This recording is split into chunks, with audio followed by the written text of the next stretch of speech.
कक्षा 10 के students exercise 1B 9वां सवाल इसमें दिया है।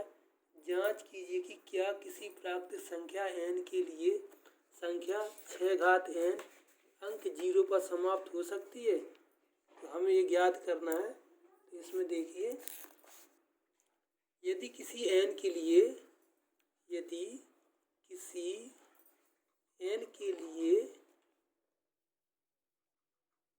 6 घात n 0 पर समाप्त होगी तो वह 5 से विभाज्य होगी। 5 से विभाज्य होगी, अर्थात 6 घात n के जो अभाज्य गुणनखंड है, अभाज्य गुणनखंड में अभाज्य संख्या 5 आनी चाहिए, यानी कि 5 आनी चाहिए, जबकि यह संभव नहीं है। 5 आनी चाहिए जबकि यह संभव नहीं है। क्यों? क्योंकि 6 घात n बराबर होगा 2 गुणे 3 मूल घात n, यानी कि 6 के जो अभाज्य गुणनखंड होंगे कौन कौन होंगे? 2 और 3 होंगे। इसी कारण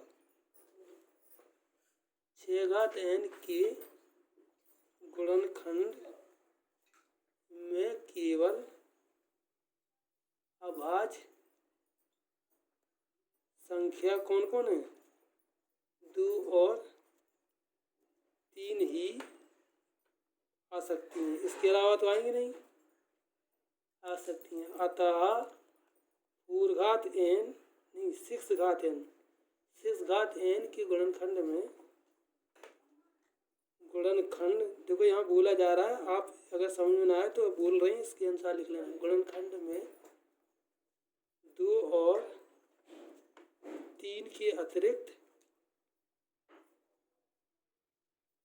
और कोई अभाज्य गुणनखंड नहीं है,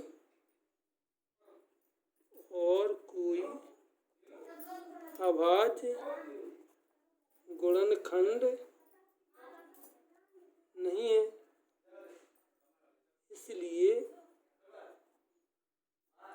इसलिए ऐसी कोई संख्या n नहीं है। यहाँ बोल रहे हैं हम, लिख लेना अगर समझना है, राइटिंग नहीं है, जिसके लिए 6 घात n अंक 0 पर समाप्त होगी। अंक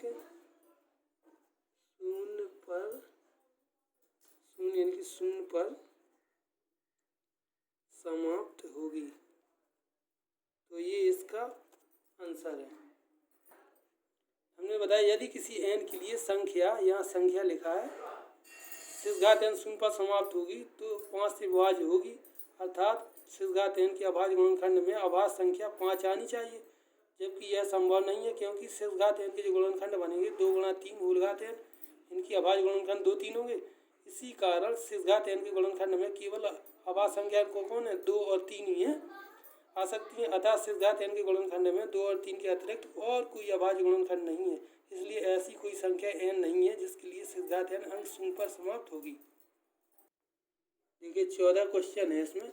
नीचे दी गई आकृति में x, y तथा z के मान ज्ञात कीजिए। ये आकृति दी है x, और यहाँ पे ये दिया है तुम्हारा 2, और यहाँ पे दिया है कितना? 3 3 8 1, और यहाँ पे दिया है 3, और ये दिया है y, और यहाँ पे दिया है उसने 7, यहाँ पे दिया है 161, ठीक है, और इसमें दिया है तुम्हारा 7, और यहाँ पे दिया है z। तो इसमें बताना है x y z के मान। तो यहाँ पे देखा जाए तो यहाँ पे हमारा x का मान निकल आएगा। x की जो गुणनखंड है 2 गुणा 33 से 81 है, तो x बराबर हो जाएगा, इसमें देखें 2 गुणा 33 8 1। इसमें यदि गुणा कर दिया जाए तो x की वैल्यू क्या आएगी? 2 कम 2 2 28 16 2 6 1 7 2 6 ही आ जाएगी। अब इसमें देखा जाए y की वैल्यू, ये जो 33 से 81 गुणनखंड क्या है? 3 और y है, तो 33 से 81 बराबर हो जाएगा 3 गुणे y।